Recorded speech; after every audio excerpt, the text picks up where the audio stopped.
Listos, listos, vamos a empezar. Yo estaba muy contento con la música, pero vamos a darle. Gracias otra vez a todos los que se conectaron.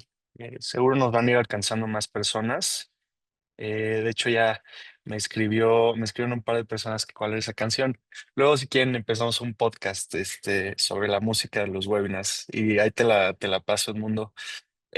Vamos a empezar. El día de hoy tenemos un muy buen webinar. Estos son de los que más me gustan porque es un resumen del mes anterior. Es justamente hacer como un repaso de los principales eventos que pasaron en octubre y de sus impactos, ¿no? ¿Qué puede pasar?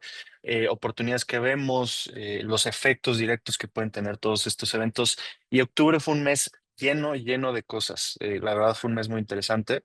Entonces, vamos a darle, el día de hoy vamos a estar presentando Andrés Espinosa y yo. Ahorita dejo que se presente Andrés. Para los que no me conocen, yo soy Diego González. Aquí en Exen soy Head of Business Development. Y sí, muy contento de estar aquí con ustedes. Dejo que salude a Andrés, pero nada más para darles una idea de la agenda del día de hoy. Justamente vamos a ver el shutdown que estamos viendo ahorita en Estados Unidos, que el día de hoy marca el empate con el shutdown que tenía el récord del más largo de la historia, que fue en el mandato pasado de Trump. Hoy ya lo empató, entonces probablemente se va a volver el nuevo más largo. Nunca ha habido uno más largo, probablemente. Entonces, vamos a ver también la gira que hizo Trump por China, por Japón, por todo el Oriente. Eh, Todo el tema de Rusia y Ucrania, el conflicto que pues ahí sigue, ya lleva varios años. También el cese a fuego en Gaza, que pues no fue tanto cese al fuego, tristemente. El oro, el rally que estuvo teniendo y que sigue teniendo. Apple, el valor de la acción, de la empresa y demás. Y por último, algunos datos interesantes de cripto. Y qué ha pasado en las últimas 12 horas, que básicamente, más bien en 12 horas vimos en octubre que se liquidaron 19.000 millones de dólares. Entonces, dejo que se presente Andrés y él nos va a platicar la primera parte. Gracias. Gracias, Diego.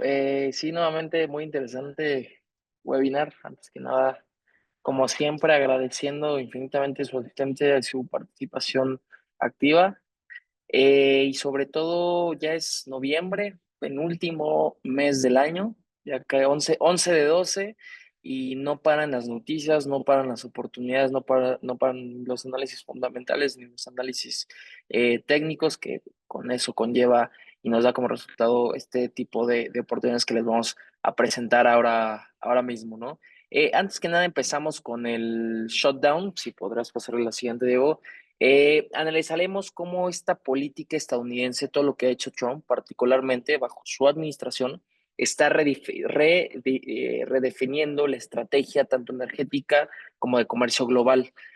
Y sobre todo se van a conectar dos temas muy clave, que es el cierre de gobierno, el shutdown, y el nuevo tour de Trump por Asia, toda esta gira, como si fuera gira artística, como si fuera realmente un artista dando concierto país por país, pero una gira por Asia, ¿no? Que fue igual muy interesante. Ambos fenómenos, mencionamos citaciones, están impactando directamente en los mercados, en las materias primas, y no solo eso, sino lo más importante, en la geopolítica del siglo XXI, sobre todo, como bien les he dicho y venido repitiendo, 2025 fue un año clave para los mercados financieros y para nosotros. El shutdown, el cierre de gobierno de Estados Unidos, para ponerlos en contexto un poquito, el gobierno estadounidense entra a su día 35, prácticamente llevan un mes, 5 días de shutdown, de cierre, y las consecuencias económicas cada día empiezan a hacerse visibles.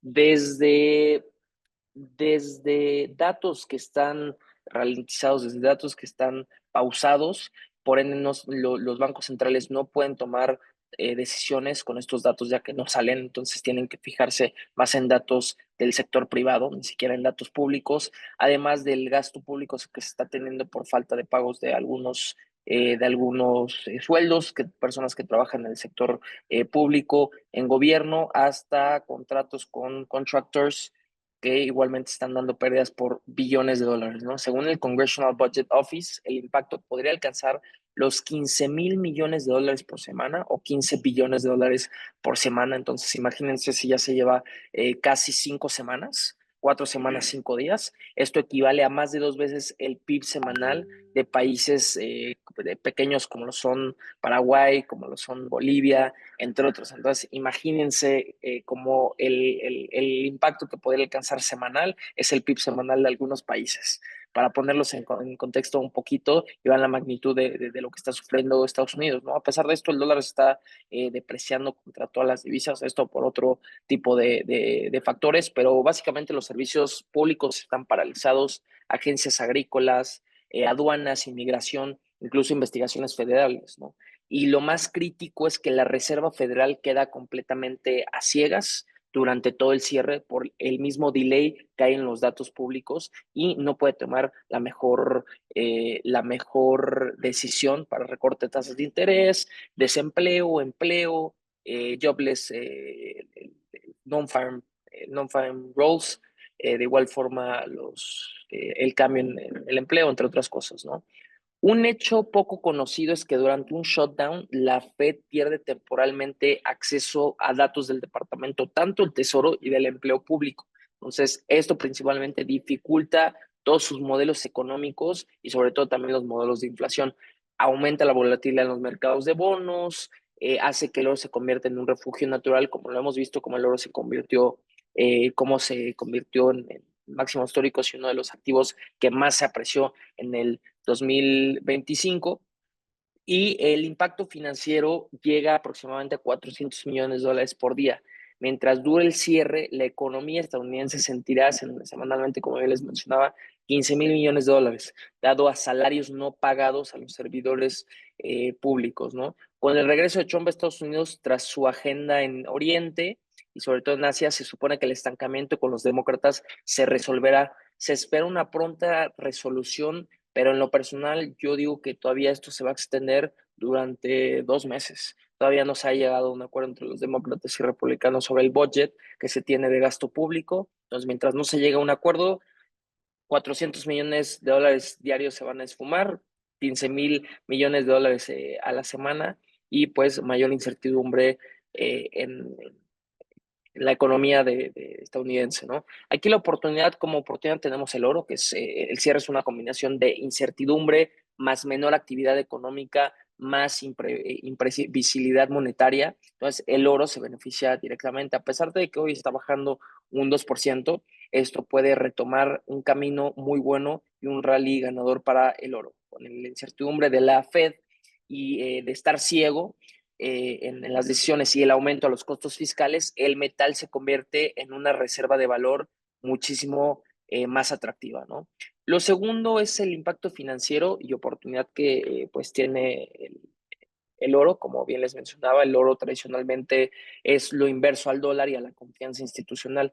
Suele subir entre un 3 al 5% en promedio durante los shutdowns más largos. Este ha sido, según Bloomberg, este ha sido uno de los shutdowns más largos que ha habido en la historia y el segundo por parte de la administración de Trump. Entonces, el oro, perdón, suele subir entre 3 al 5% en promedio durante los shutdowns más largos. Entonces aquí tenemos una señal muy importante.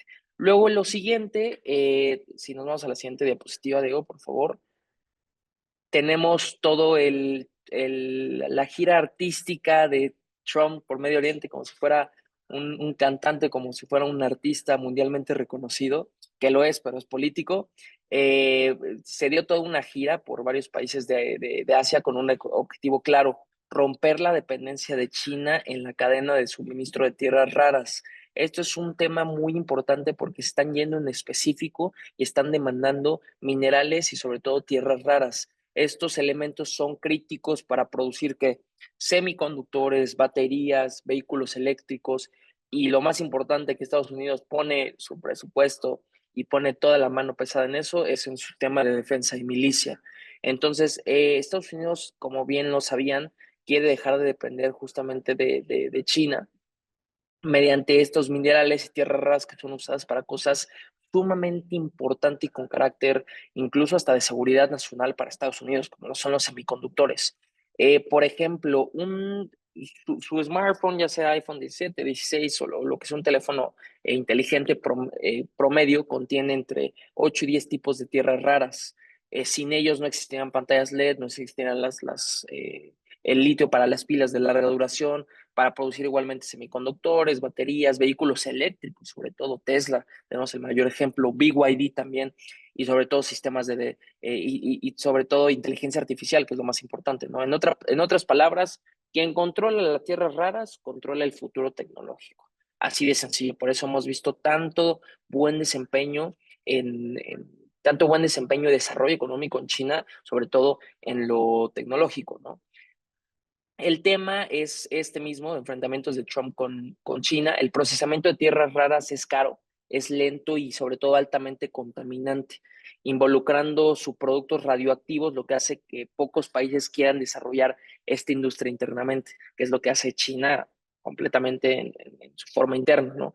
Sin embargo, como bien les dije, es pieza clave y quien controla estas tierras raras está controlando el futuro tecnológico, la inteligencia artificial y todo lo que dependa de ella. Y hay que recordar que Estados Unidos tiene las mayores empresas tecnológicas en el mundo que son 100% dependientes de estas tierras raras, como lo son Nvidia, como lo son Alphabet, Oracle, Microsoft y un sinfín de empresas más que cotizan en el S&P, en el Nasdaq, en el Dow. Entonces, al no tener bien afianzado esto por parte de Estados Unidos, pues el futuro, por más buen futuro que tengan estas empresas, sin la materia prima correspondiente, pues esto no da una incertidumbre tremenda. Por eso Trump hace esta gira como si fuera artística.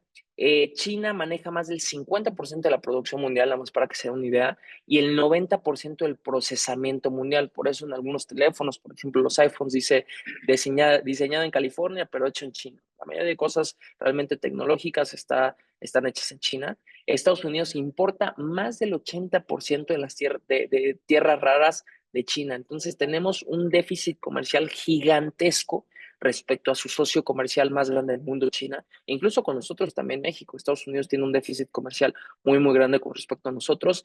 Nosotros no por tierras raras, pero sí por mano de obra barata. Y la Unión Europea, el 98% de sus tierras raras provienen de China. Entonces, la clave está en China. La silenciosa conquista china es un hecho, por eso Trump está intentando atar estos cabos sueltos para darle todavía mucha independencia en este tipo de problema, en esta situación que tiene Estados Unidos. Y como les decía, el problema no es la escasez, sino la concentración. Quien más tenga este tipo de tierras va a adueñarse del futuro tecnológico, ¿no? Cuando China restringió las exportaciones durante la guerra comercial, empresas en todo el mundo entraron en un modo como de cierta emergencia, ¿no? Pasamos a la siguiente, Diego, por favor. También se llegó a un acuerdo con Australia, que cabe destacar, e invertirá Australia alrededor de 8.5 billones de dólares en la creación de una cadena productiva fuera de China. El acuerdo de Trump con el gobierno australiano fue responsable de reducir el peso de China en la cadena de tierras raras. Entonces, no solo China tiene las tierras raras, sino también Trump buscó algunas alternativas y en respuesta, Trump y el entonces primer ministro australiano acordaron en invertir estos 8.5 billones de dólares para desarrollar una cadena alternativa. El plan, esta cadena alternativa de procesamiento de tierras raras y minerales, incluye minería, procesamiento, creación de reservas estratégicas. ¿Por qué? Porque Australia posee la cuarta reserva mundial más grande de tierras raras y tiene muy buena alineación, tanto política como el militar, muy sólida amistad con Estados Unidos, ¿no? Entonces, ¿qué hago? Voy a hacerme amigo de China, pero busco un plan B, una alternativa, una puerta trasera, en caso de que no se dé todo esto. Bueno, esa puerta trasera es Australia, que casualmente pues tiene pues mejor ubicación que Estados Unidos con China, que otra cosa, ¿no? Trump de igual forma citó, irónicamente, o sea, cito lo que digo, porque dijo una frase irónica, que dentro de un año tendremos tantas tierras raras que no sabrán qué hacer con ellas. Que una frase con lo habitual, pues la retórica trumpista, ¿no? De que todo es nuestro, Make America Great Again, pero que refleja un cambio real en la estrategia industrial en Occidente. Esto quiere decir que ya más países están participando con Trump, están alineados a él, se está haciendo de cierta forma lo que él quiere o a donde quiere llegar, pero nunca va a haber con él ningún punto medio. Entonces, si llega con alguien a negociar, por la puerta trasera va a buscar a alguien para hacerle ese apoyo, ¿no? Pasamos con la siguiente. Ahora viene el tour de Trump por Asia, después de consolidar el acuerdo con Australia. Trump visitó 4 países: Malasia, Tailandia, Vietnam y Camboya, que son clave para las relaciones con China. Son países que son asiáticos y que tienen una relación pues, muy polémica sobre todo con China por temas de antecedentes pasados, históricos y sobre todo por la ubicación que tienen muy cercana a China, ¿no? Lo mismo con India. Dio todo un tour por estos 4 países y negoció durante este tour con estos países que de igual forma fue recibido con música, fue recibido Trump como si fuera de verdad un artista. No sé si vieron algunos videos, pero mostraban cómo se bajaba del avión presidencial y hasta con tapete rojo, miles de personas recibiéndolo, cantándole, con muchas banderas y demás. Y Trump cuando llegó fue en muy buenas relaciones, desde cómo lo recibieron hasta cómo se fue, y él llegó a negociar 3 pilares: acceso prioritario de las reservas de tierras raras para estos países, garantías de exportación, incentivo a la construcción de plantas de procesamiento local.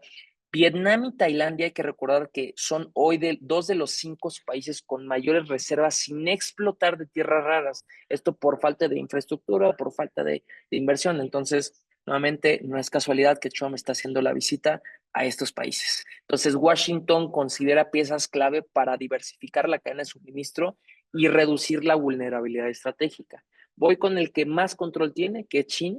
Voy con ellos, negocio, llego a un acuerdo y busco mis puertas traseras, las cuales son estos países asiáticos: Tailandia, Camboya, Vietnam, Malasia y también Australia, que completamente está alineado con los intereses políticos y militares de Estados Unidos, ¿no? Les juro que los videos parecían una fiesta como recibían a Trump, lo recibían como si fuera el rey del mundo tal cual. Entonces está dando al mundo una imagen de amistad con estos países, obviamente una amistad a pura conveniencia, pero al final del día es la imagen que él refleja y con estos países lo reflejó muy bien. Está haciendo muy buena, en vez de campaña por Estados Unidos, está haciendo una campaña por el mundo. Pasamos con la siguiente, por favor, Diego. Y por último, visitó a Japón. Trump se reunió con la primera ministra, esta Takaichi, que fue una de las mujeres, de las primeras ministras en Japón, que son mujeres, y una firme defensora del aumento en el presupuesto militar y de una postura más dura frente a China. Entonces, hicieron un acuerdo bilateral, que este mismo acuerdo bilateral amplía la cooperación en toda la cadena de valor: extracción, reciclaje de componentes tecnológicos, formación de reservas conjuntas, información en refinerías compartidas, entre otras, ¿no? Y como bien saben, hay empresas muy importantes en Japón, como lo son Sony, como lo son también algunas automotrices, Mitsubishi, Hyundai, entre otras, que son sumamente importantes para las relaciones tanto comerciales como políticas de Estados Unidos. Tienen lazos muy, muy fuertes, por ende, Trump también fue a visitar este país. A cambio de esto, Japón aceptó un arancel del 15% sobre algunos de sus productos industriales, pero obtiene acceso completamente preferente al nuevo ecosistema industrial, tanto de defensa como de semiconductores, que Estados Unidos está intentando lograr con este tipo de países, así como los pasados asiáticos, ¿no? Japón ya lidera, sobre todo como punto importante, ya lidera la investigación en reciclaje de tierras raras. También se está metiendo Japón en las tierras raras. Una empresa que se llama Hitachi recicla hasta el 90% de los imanes, de un tipo de imanes que son usados para turbinas eólicas. Entonces, este es un punto también muy importante, porque ya estamos contando más de 7, 8 países que ya están explorando y están haciendo negociaciones directas con Trump, con Estados Unidos, para todo el tema de tierras raras, ¿no? Pasamos a la siguiente, de igual forma, por favor, Diego. Igualmente, en su visita de Trump a Japón, visitó algunas bases militares que tiene Estados Unidos en Japón, y fue, como bien les dije, toda una fiesta. Lo recibieron miles de soldados estadounidenses que estaban operando en el extranjero, y lo recibieron como una fiesta, incluso hasta bailó enfrente de ellos su famoso pase de baile. Entonces, esto es básicamente una fiesta para Trump. Le está saliendo muy bien en mi punto de vista. quien tenga ahí un punto diferente, completamente bienvenido. Ahora bien, para acabar estas diapositivas del Tour de Trump en Medio Oriente, ¿qué acuerdo se llegó de Estados Unidos con China? Que fue un acuerdo eh, muy intermitente, no fue un acuerdo de tregua comercial al 100%. Solo con esto, a mi parecer, se está postergando todas las implicaciones, todas las consecuencias que pueda llegar a tener. Aún así, se puede llegar a algo, esto nos da mucho mayor certidumbre y cómo poco a poco las tensiones comerciales, las tensiones geopolíticas están desescalando, ¿no? Finalmente, como les decía, tras la gira se produce un punto de inflexión muy importante, un acuerdo parcial entre Estados Unidos y China. Incluye una suspensión temporal de controles de exportación, una reducción de aranceles al fentanilo. Hay que recordar que China usa sobre todo empresas fantasma para todos estos temas de comercialización del fentanilo, principalmente como en países como México, países como Colombia para el tema de otro tipo de drogas, pero esto es un punto muy importante que amenaza pues, la seguridad nacional de Estados Unidos. También las compras agrícolas y negociaciones sobre energía. Solo el comercio de soya, para ponerlos igual en contexto, entre ambos países representa más de 20 billones de dólares anuales y China compra cerca del 20% del petróleo de Alaska, lo que alivia parte del déficit fiscal, perdón, del déficit energético entre estos dos países, ¿no? Entonces, con eso ya la balanza está en punto medio. Y en el tema tecnológico, las discusiones abiertas sobre chips e inteligencia artificial reflejan un nuevo frente de competencia, el control de los semiconductores avanzados y quién va a tener el control de todo esto, ¿no? En resumen, mientras el shutdown paraliza a Washington y hay problemas internos con Estados Unidos, internamente Estados Unidos, Trump busca y da una gira por toda Asia con los recursos y las alianzas necesarias para mantener la supremacía no solo del ego, sino también la supremacía tecnológica y energética para Estados Unidos y bien alineado a lo que siempre ha dicho Trump, ¿no? Make America Great Again y que Trump y que Estados Unidos va a ser pues por así decirlo, va a ser el centro de todo el mundo. Como mensaje final y como conclusión final es muy claro lo que deja Trump, la geopolítica de los recursos estratégicos ya no gira en torno al petróleo, sino a los minerales tecnológicos, a lo que vaya orientado a lo tecnológico, al futuro. Quien controla nuevamente estas tierras raras controlará las cadenas de suministros, la defensa, la inteligencia artificial en el futuro. Y pues, como bien saben, aquí en Exxon tenemos todas estas acciones, todos estos índices de bolsa, todos estos minerales raros que definen el futuro, definen la oportunidad, los precios de los commodities y sobre todo la inversión global, ¿no? Entonces, con eso me despido y le doy la palabra a Diego para la siguiente diapositiva. Gracias, Andy. Sí, la verdad es que sí, todo este tema de Trump, digo, sabemos que no es sorpresa. La vez pasada que estuvo en la Casa Blanca fue algo similar y justo como decía, hoy marca el día 35 del cierre de gobierno en Estados Unidos. ¿Cuál fue el otro así de duradero? También cuando estaba Trump, la presidencia pasada, 35 días. Entonces, ya con que se extienda mañana ya va a ser el más largo de la historia, probablemente sí, y se va a seguir para allá. De hecho, estábamos viendo que a empleados del gobierno, bueno, más bien a empresas que trabajan con el gobierno, que tienen contratos como Boeing, como Lockheed Martin y demás, ya les costó más de $2,000 millones este shutdown. Y eso es sin hablar de todos los trabajadores que trabajan para el gobierno, desde temas también de seguridad en los aeropuertos. Han estado saliendo videos de aeropuertos en Estados Unidos donde las filas se salen a la calle porque no hay gente trabajando y es algo que sí está afectando bastante a la economía y también pues, a sus relaciones exteriores. Y vamos a ver justamente este tema de las tensiones geopolíticas, principalmente entre Rusia y Ucrania y también Israel y Hamas, Israel y Palestina. ¿Va? Entonces, empezando por el tema de Rusia y Ucrania, aquí vamos a recordar. El conflicto de Rusia-Ucrania escaló ya como a una guerra, una invasión total en febrero del 2022. Entonces ya va ahorita por 4 años casi. En unos meses ya cumple 4 años, pero hay personas que ponen el principio de este conflicto hasta el 2014. O sea, de hecho, febrero también del 2014. es cuando Rusia anexó a Crimea. Y ahí mucha gente lo toma como el principio del conflicto en toda esa región. Entonces, pues como lo queramos ver, ya es un conflicto que lleva varios años. De hecho, en los últimos meses, Trump supuestamente ha salido a hablar, a decir que ya llegó a acuerdos con el gobierno de Rusia para detener el conflicto y demás. ¿Y qué pasa? Al día siguiente hay otro conflicto, hay otro ataque, hay otro misil. Entonces, realmente es algo que no parece que vaya a terminar pronto, pero ahorita ya hay más acciones que realmente están eh, empujando el fin de este conflicto, ¿no? Entonces, principalmente el petróleo. Si recordamos cuál es el productor más importante de petróleo del mundo, es Estados Unidos. Y el segundo más fuerte del mundo es Rusia, ¿no? Entonces, ahí lo podemos ver como que son competencia directa en cuanto a uno de los commodities más importantes del mundo, ¿no?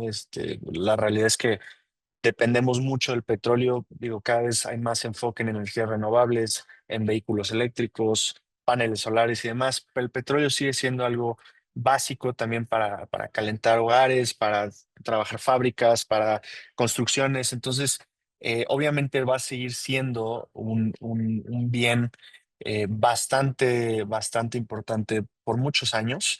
Y justamente ahorita Ucrania sí volvió a intensificar sus ataques estratégicos en el territorio ruso y el presidente de Ucrania, que es Vladimir Zelensky, también anunció que estas ofensivas de largo alcance contra Rusia han reducido mucho la capacidad de refinación de petróleo de Rusia. De hecho, lo redujeron como 20% aproximadamente. Entonces, 20% de la producción total pues, es un porcentaje fuerte y justamente, pues como decimos, la exportación principal de Rusia es petróleo. Entonces, ya están atacando, pues ahora sí les están pegando donde les duele. Además de eso, al mismo tiempo, Estados Unidos y Trump impusieron nuevas sanciones a empresas enormes de petróleo rusos. Entonces, algunas como los Neft y Lukoil les pusieron varias sanciones, les pusieron varias penalizaciones, multas y demás. Y también dijeron quienes les compren a ellos, básicamente están fondeando la guerra, quienes le compren a ellos están matando personas, así se fueron a ese nivel de extremo. Y eso pues obviamente también le ha pegado mucho pues, a todas las ventas y exportaciones de petróleo ruso y también están congelando activos y restringiendo transacciones en dólares. Por otro lado, la Unión Europea ya también se puso como compromiso, como promesa, de hecho, a Estados Unidos, que para el final del 2026 ya o sea, no le van a cobrar no le van a comprar un solo centavo de petróleo a Rusia, que ya no le van a comprar en lo absoluto. Entonces, ahí también le están quitando básicamente clientela a Rusia a su exportación más fuerte. Entonces, esto probablemente pueda ser que el conflicto llegue a su fin antes de lo que hubiera sido si no le están haciendo todo esto al petróleo, sanciones, ataques directos a refinerías, sanciones a empresas de petróleo rusas y demás. Eso probablemente va a ayudar a que lleguen a un acuerdo antes, aunque sea temporal, probablemente va a ser temporal, conociendo cómo funciona el mandato ruso. Pero esto obviamente es una oportunidad, ¿no? Justamente hablamos mucho de la ley de la oferta y la demanda. ¿Qué pasa si el segundo productor y exportador más fuerte de petróleo está produciendo 20% menos de petróleo? Si ya nadie quiere comprar o por sanciones no pueden comprar petróleo a algunas de las empresas más grandes de petróleo en el mundo, pues obviamente esa oferta baja. ¿Qué pasa si baja la oferta? Sube la demanda, sube el precio. Entonces, obviamente todas estas sanciones que le han impuesto a Rusia, principalmente Estados Unidos, combinada con estos ataques a la infraestructura energética y a las refinerías de petróleo y demás, han provocado que suba obviamente el precio del petróleo inglés, que es el Brent, y del WTI, que es el West Texas Intermediate, es el petróleo de Estados Unidos, han hecho que suban. En el último mes se depreció un poco el petróleo, tanto el WTI como el Brent, pero es un activo que otra vez probablemente va a seguir aumentando en precio, va a seguir disminuyendo en oferta y la demanda va a seguir creciendo. Entonces, probablemente es una buena oportunidad tener el ojo en el petróleo. En el gas natural también, pero principalmente en el petróleo, porque pues obviamente todo esto que está pasando contra Rusia, pues sí está pegando fuerte a la oferta global de petróleo en general. Y obviamente Estados Unidos va a empezar a vender mucho más petróleo, va a tener muchos más ingresos por sus exportaciones de petróleo al resto del mundo. Entonces, algunas personas también creen, oye, no es tanto por ayudar a Ucrania, es más bien por interés propio, porque pues estás básicamente quitando de la mesa a tu competidor más fuerte en una de tus exportaciones más grandes. Entonces puede haber ahí algunas intenciones ocultas, pero pues de todas formas, si sirve para detener un conflicto que ya lleva años, pues no está mal. Por otro lado, vamos a ver también em, otro conflicto, ¿no? Otra tensión geopolítica, esta entre Israel y Palestina. Básicamente, ya van varias veces que llegan a un trato, llegan a un alto al fuego, y detienen el conflicto, pero las últimas veces que ha pasado eso, hay veces que dura ese cese al fuego, dura 10 horas, hay veces que dura 2 días. Ahorita lleva como 7 días técnicamente, pero realmente no, porque anunciaron ese cese al fuego. Al día siguiente, Israel bombardeó otra vez a Gaza. Entonces, dijeron que era por defenderse porque soldados de Palestina habían atacado a soldados israelíes. Pero así va a seguir siendo el caso, ¿no? Y probablemente va a volver a escalar y van a volver a llegar a un acuerdo y lo va a romper uno de los dos lados. Esto sabemos que lleva mucho tiempo así, este conflicto, y algo que es muy interesante es todo el apoyo que brinda Estados Unidos a este conflicto. De hecho, ya hoy en día es más común que la población de Estados Unidos se pregunte por qué estamos apoyando tanto a Israel. Normalmente los gobernadores o los políticos republicanos en Estados Unidos dicen, porque es la tierra sagrada. Pero realmente ya también están saliendo muchas personas que dicen, oye, los republicanos normalmente son muy católicos, muy cristianos. Israel ni siquiera es como la misma religión. Entonces, ya se están preguntando mucho por cuál es el interés o cuál es el incentivo de Estados Unidos de apoyar tanto este conflicto y tanto a Israel. Digo, sabemos que Israel es una de los ejércitos, de las fuerzas militares más fuertes del mundo. Y ya llevan teniendo un acuerdo con Estados Unidos de muchos años, ¿no? Pero sí, básicamente ahorita firmaron un alto al fuego, se finalizó el conflicto, probablemente no, ojalá sí, probablemente no.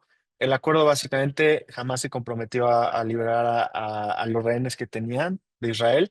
Israel también se comprometió a liberar a prisioneros palestinos y a retirar sus fuerzas militares. Lo de los rehenes ya lo cumplieron, o sea, sí mandaron ya los rehenes a Israel, mandaron los prisioneros de regreso a Palestina y las fuerzas militares sí las retiraron, pero hasta cierto nivel, no totalmente. Entonces, vamos a ver qué pasa. Ojalá no lo rompan ni uno de los dos lados, pero lo que nos ha demostrado la historia es que probablemente sí lo vuelven a romper ese tratado. ¿Cuáles son las otras fases, digamos, del plan?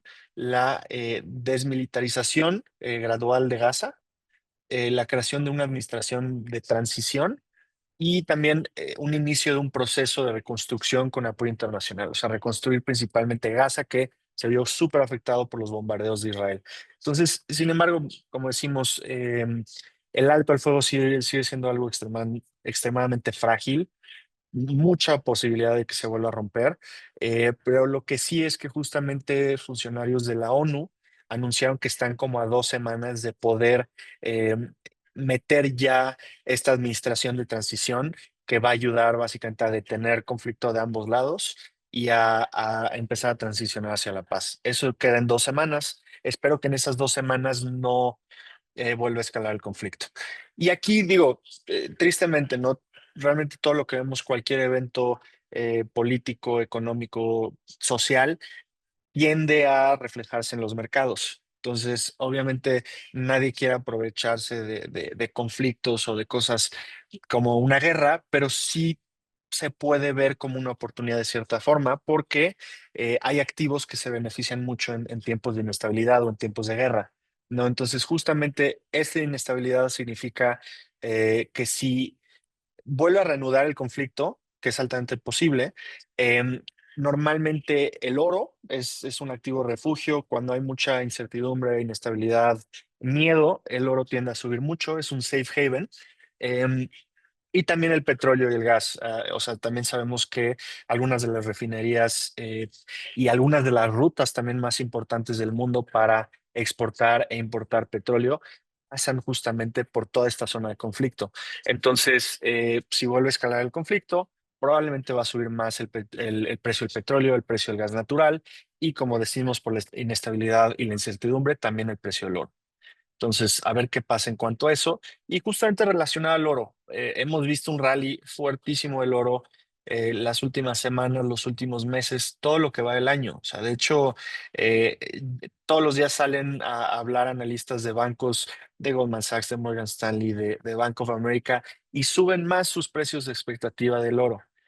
Ya los ajustaron varias veces. Entonces, vamos a ver cómo se ha comportado el oro en las últimas semanas. Ahorita justamente hablaba Andrés de los metales y del rol de China justamente con todo esto. Entonces, ahorita China sí aumentó sus reservas de oro y el valor justamente de esta materia prima se disparó.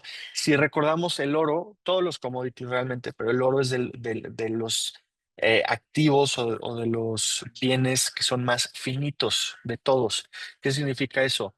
No hay una oferta infinita, no es interminable, es lo que puedas sacar de la tierra, eso es lo que hay y no hay más, no hay forma de generar más, no, no. De hecho, por eso cada vez que sacan más oro, pues técnicamente la oferta de oro en el mundo baja y cada vez que sacan más oro el precio sube, ¿no? Otra vez la ley de la oferta y la demanda. China es el país que más oro tiene en todo el mundo, o sea, tiene la reserva más grande de oro. Entonces, justamente parte de la estrategia de la desdolarización de Pekín hizo que al comprar tanto oro, este activo alcanzara un 22% de crecimiento en lo que iba del año en su momento. Ahorita en lo que va del año, el oro se ha apreciado un 53,4%, o sea, ya duplicó cuentas el oro. Y otra vez, estábamos viendo que subía, tuvo una subida constante semanas seguidas. Y justamente ahorita el movimiento chino coincidió con incertidumbres globales. Entonces, em, podemos ver que justamente el conflicto Israel y Hamas coincidió mucho con este movimiento chino. Y también todo el tema de la independencia de la Fed, estaba peleándose Trump con Lisa Cook. Trump metió a un gobernador nuevo a la Fed, que es Steven Miran. El shutdown del gobierno estadounidense, los aranceles de Trump. No es coincidencia que China decidió comprar tanto oro ahorita. Justamente, probablemente se están cubriendo, se están respaldando pues, en uno de los activos que más tienden a mantener su valor en de todos los activos, ¿no? Y justamente en octubre, el metal, o sea, el oro rompió ya la barrera de los $4,000 por onza por primera vez en la historia, o sea, llegó a máximos históricos y justamente llegó a tocar los $4,400 el día 10 de octubre. Y por eso es que digo, cada día básicamente los bancos principales del mundo están aumentando sus expectativas de los precios del oro que puede llegar en el 2026, en el primer trimestre del 2026, etcétera. Justamente el debilamiento del dólar hizo que el oro fuera más accesible para compradores internacionales, ampliando justamente el ciclo de alta. Y ahorita, justamente en lo que hablaba, eh, creo que ahí dije algo que estaba completamente incorrecto. De hecho, el país que más oro tiene en todo el mundo es Estados Unidos. Curiosamente, Estados Unidos tiene 8,133 toneladas de oro. China tiene 2,304, entonces tiene bastante más oro, básicamente 4 veces más oro Estados Unidos que China, pero sí vimos que ahorita China está aumentando fuertemente su reserva de oro. Y como decimos, no es coincidencia con todo esto que está pasando en el mundo, toda esta incertidumbre, inestabilidad y principalmente temas relacionados a Estados Unidos. Otra vez, cierre de gobierno, la Fed, los aranceles, Trump, pues obviamente China hizo el movimiento inteligente que es comprar el activo más fuerte de resguardo, el activo más importante de safe haven y también el activo que más tiende a mantener su valor frente a cualquier tipo de conflicto o situación geopolítica. Y más allá de eso, justamente, además de todos estos récords de alta y estos máximos históricos que alcanzó el oro, también tuvo una bajada muy fuerte. De hecho, tuvo una bajada de 6%. Y aquí si recordamos, justamente este tipo de activo que tenemos en la plataforma, que son los CFD, son los contratos por diferencia, le permiten a los clientes o a los inversionistas especular no solo a que va a subir el precio de un activo, sino también a que puede bajar. Entonces, la ventaja es, no dependes de que sube el activo para tener rendimientos, o los gestores no dependen de que sube el activo para generar oportunidades de ganancia. Puede bajar y también tener esa ganancia. Entonces, por ejemplo, cayó 6% en una sola sesión y marcó su mayor caída en 12 años el oro. Entonces, justamente con esta caída, los clientes o los gestores que tenían posiciones de venta o que tenían posiciones en corto de oro, tuvieron una apreciación de 6%, aunque el activo en sí bajó, al vender el oro en ese momento, tuvieron una ganancia de 6%. Entonces, este fue un momento básicamente de liquidación técnica. Otra vez está en máximos históricos por varios días consecutivos. Mucha gente tomó ganancias. Y justamente es eso, ¿no? La realización de las ganancias y una fuerte resistencia en la región de los $4,400 por onza, y el reposicionamiento de fondos institucionales que tenían posiciones también de oro, tomaron ganancias y ubicaron esas ganancias en otros activos. Entonces, el punto central de la discusión ahorita en cuanto al oro es si esta caída del 6% que tuvo en una sola sesión marca realmente el inicio de una reversión o solamente fue una pausa necesaria o solamente fue tomas de ganancias tras un ciclo realmente extraordinario. Está por verse eso. Probablemente aquí es opinión personal basada en lo que he leído de analistas, de bancos y demás, sí se va a seguir apreciando. O sea, yo creo que ahorita están diciendo que el oro va a llegar a 4,600 en el 2026. Yo creo que eso está bajo, porque otra vez es de los activos más finitos y también más valiosos, si no es que el más valioso del mundo. Y pues tenemos ahorita muchos conflictos que siguen, que empeoran cada día, mucha incertidumbre, mucha inestabilidad. Entonces, el oro siempre va a ser un activo que va a mantener su valor, ¿va? Y justamente las proyecciones, como decíamos, las proyecciones para el oro, aquí tenemos, por ejemplo, Morgan Stanley puso un precio objetivo de $4,400 por onza hasta el 2026. Ese lo veo un poco más viable. Ahorita ya queda un mes y 3 semanas del año, entonces ese me suena un poquito más. JP Morgan puso $5,000, $5,055 por onza para el último trimestre del 2026. Ese sí se me hace bajo. Y el de Goldman Sachs aún más bajo. Ellos pusieron $4,900 por onza para el último trimestre del 2026. Con la subida que tuvo en lo que va de este año y en los últimos meses, si vuelve a tener una subida similar, ya sea por otro conflicto, porque volvió a escalar un conflicto existente o algo por el estilo, va a llegar a esos precios antes del tercer trimestre seguramente. Entonces, está por verse el oro, pero pues obviamente siempre va a seguir siendo una buena oportunidad, por lo menos de resguardo, ¿no? Y ahora vamos a ver Apple, ¿no? El market cap, básicamente el market capitalization es, ahorita ya de Apple alcanzó los $4,000 millones de market cap. Eh, Mucha gente cuando salió el último iPhone decía, no, pues ya las ventas de iPhone son malas, va a tener pérdidas Apple y demás. Pero realmente en lo que va el año Apple se ha apreciado un 8,4%. Y el movimiento de esta acción, de esta empresa, marca una recuperación muy importante de la confianza de los inversores. Últimamente, cuando salían estos eventos que hacen todos los años Apple, que es el Keynote, su evento importante, donde anuncian productos nuevos y demás. Normalmente anunciaban eso, la gente se decepcionaba porque no estaban anunciando nada muy nuevo, nada muy innovador, y por eso tendía a bajar la acción de Apple al día siguiente de ese evento de Keynote. Ahorita no fue el mismo caso. De hecho, en el primer semestre, las acciones de Apple enfrentaron un poco de presión, obviamente, debido a la competencia más intensa en China y también mucha gente decía los aranceles de Trump van a afectar mucho a Apple en China, van a estar vendiendo menos, van a estar teniendo peores resultados. ¿Y qué pasó? En el segundo trimestre ocurrió un cambio. Apple reportó el trimestre más fuerte en muchos años, con un crecimiento de dos dígitos en segmentos claves y ventas muy fuertes en China, justamente de su iPhone. Entonces, esto sí sorprendió bastante al mercado, eh, y yo creo que mucha gente no lo esperaba, pero realmente el iPhone que sacaron ahorita está teniendo muy buenos resultados en China, está teniendo muy buenas ventas. Y por lo mismo, pues también reportó muy bien Apple y ya alcanzó esta valorización de $4,000 millones de market capitalization. Entonces, pues ahí fue otra buena oportunidad que vino y se fue, 8.4% en lo que da el año. Vamos a ver cómo se sigue comportando el iPhone y pues falta que saquen varios productos que anunciaron también. Anunciaron una Mac con pantalla touch, anunciaron unos AirPods Pro nuevos. Falta ver cómo se comportan estos nuevos productos, pero por lo menos ahorita está teniendo muy buenos resultados Apple. Y por último, vamos a ver el lado de las criptos, ¿va? Cómo Trump básicamente influyó muchísimo en subidas muy fuertes de cripto y también en una de las caídas más fuertes en la historia de las criptos.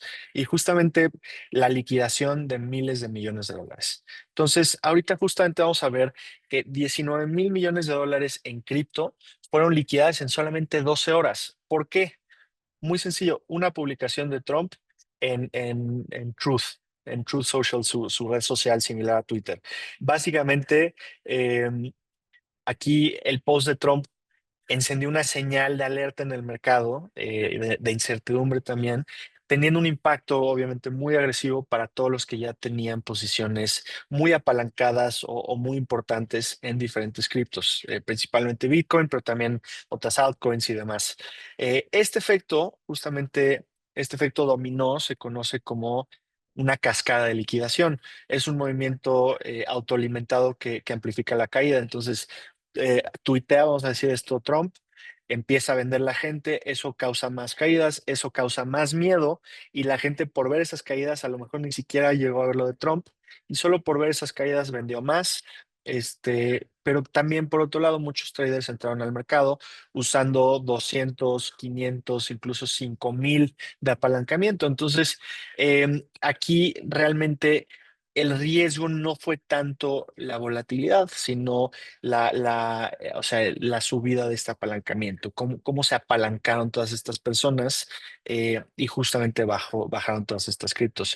Entonces, tras el discurso de Trump, que ahorita les voy a leer el tweet, el Bitcoin bajó 20.4%, XRP o Ripple bajó 58.4%, Ethereum, que es la segunda moneda más fuerte después de Bitcoin, bajó 22.5%, Solana 37.4% y ADA bajó también 23%. Entonces, lo que dijo Trump, aquí se los voy a leer tal cual en inglés, dice: It has just been learned that China has taken an extraordinarily aggressive position on trade in sending an extremely hostile letter to the world, stating that they were going to, effective November 1st, 2025, o sea, eso hace 3 días, impose large-scale export controls on virtually every product they make, and some not even made by them. This affects all countries without exception and was obviously a plan devised by them years ago. It is absolutely unheard of in international trade and a moral disgrace in dealing with other nations. Y eso fue lo que hizo que mucha gente dijera: no, pánico, incertidumbre, miedo, vamos a vender nuestras posiciones de estas criptos. Y los que más se vieron afectados son los que estaban con posiciones fuertes y muy apalancados. Aquí, ¿cuál es la oportunidad? ¿Cuál fue la oportunidad? Obviamente este movimiento de baja, de caída, fue una gran oportunidad para operaciones en corto, como decíamos, en venta, como los que vendieron oro cuando bajó 6% en 12 horas. Aquí fue lo mismo, los que vendieron Bitcoin, los que vendieron Ethereum, los que vendieron cualquier otra de estas criptos, tuvieron una ganancia muy fuerte cuando bajaron todos estos activos. Entonces, digo, de todos modos, la corrección en los precios aún representa una gran oportunidad de entrada. De hecho, ahorita el Bitcoin está como en $104,000. Es un precio bastante bajo contra lo que ha estado en los últimos meses. Entonces, mucha gente también lo está tomando como una buena entrada que no habían podido encontrar en un buen rato y están aprovechando para ahorita empezar sus posiciones nuevas o su cartera total de Bitcoin, Ethereum o de los otros criptos. Entonces, digo, con eso finalizamos el webinar del día de hoy. Realmente octubre fue un mes lleno de acontecimientos, lleno de eventos importantes, conflictos geopolíticos, aranceles, temas locales en Estados Unidos de gobierno, de la Fed, de la independencia de la Fed y demás.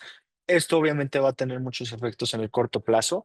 Em, Vamos a ver qué pasa ahorita en noviembre, es un nuevo mes, pero también lleno de eventos. La próxima decisión de tasas de la Fed es en diciembre. Sigue el shutdown, ya va a ser el más largo de la historia. Entonces, falta por ver cómo todo lo que pasó el mes pasado afecta este mes y qué pasa también este nuevo mes. Entonces, si alguien tiene alguna pregunta, por favor, hay un espacio para preguntas y respuestas en la parte inferior de la pantalla del webinar, o también nos las pueden hacer llegar después por mensaje o por llamada. En cualquier caso, yo aprovecho, por un lado los invito a seguirnos en redes sociales, en Instagram, en LinkedIn. Subimos contenido muy interesante, la verdad, muy valioso, además de las fechas de los próximos webinars y otros anuncios interesantes y cosas que ustedes pueden también compartir con sus clientes. Y esa es justamente la idea, ¿no? De estos webinars, darles a ustedes más herramientas, más información con la que pueden voltearse con sus clientes y decir, oye, ¿viste que pasó esto? Eso puede hacer que este activo suba o que este activo baje, o eso puede hacer que ahorita sea buen momento para dolarizarse, o justo como decíamos, para entrar a criptos, para comprar Bitcoin. Entonces, la idea es aprovechar todos estos eventos, tomarlos como oportunidades y también estar atentos a las próximas oportunidades que son las que realmente le pueden generar rendimientos a los clientes. Entonces, vamos a dar unos minutitos para unas preguntas. Ahorita veo Christopher, gracias, gracias estimados, excelente webinar, valiosa información, gracias a ti Christopher. Em, Vamos a dar un par de minutitos, también dejo que se despida Andrés, pero muchísimas gracias a todos por su tiempo. Nos encanta dar estos webinars, nos encanta que nos acompañen y espero verlos muy pronto, ya sea en el próximo webinar o aquí en la oficina el día que quieran. Andy. Ah, Así es, y me despido por acá de igual forma. Yo creo que como punto más importante es el oro. ¿Quién es el máximo tenedor de oro en el mundo? Estados Unidos. Entonces, quienes creen que Estados Unidos pronto va a caer o que está teniendo muchos problemas, siempre saben cómo darle la vuelta, y eso se refiere al dólar. El dólar va a estar apreciándose mucho más. Ahorita está en 18.70. Llegó a 18.66, perdón. Ahorita está en niveles de 18.58, 18.59. Entonces no esperen que a finalizar del año esté en más de $19 por peso. Y sobre todo por el riesgo país que tenemos actualmente, pues es mucho mejor un cacho de su capital y de sus clientes esté bien diversificado y ustedes puedan tener a la mano y ofrecer este tipo de herramientas en ese instante para todos los clientes. Les agradezco mucho a todos. Nos vemos hasta el último martes de este mismo mes, noviembre, para ver cómo se desenvolvieron las cosas y qué desarrollo tuvieron. Agradecemos cualquier comentario, cualquier comunicación con nosotros para checar cualquier otro tema extra de todos estos webinars. Les agradezco mucho. Así es, así es. Y sí, justamente el próximo webinar es el 18 de noviembre. Vamos a ver qué esperar después del rally del oro. Y bueno, sí, acá como decíamos, ahorita el país que mayor reserva tiene el oro en todo el mundo es Estados Unidos, pero el país que más aumentó su reserva en los últimos 6 años, por mucho, es China. Entonces, esto completamente relacionado al oro y al rally que tuvo el oro. Entonces, vamos a ver en unas semanas ahora sí que esperar de este rally y qué podemos ver a corto plazo. Y bueno, otra vez muchísimas gracias. Gracias Jorge Luis, gracias Jorge Corsi por la macro, con mucho gusto. Héctor pone gracias por la información, muy claro el dominio por el momento de Estados Unidos, definitivamente. Y bueno, muchísimas gracias a todos otra vez por su tiempo. Nuevamente, si tienen después alguna duda, si quieren comentar algo de esto, con muchísimo gusto. Vamos a intentar pasarles la liga del video en YouTube, también por si lo quieren compartir con clientes, con aliados o demás. Y bueno, muchísimas gracias a todos. Excelente día y excelente mes de noviembre. Saludos.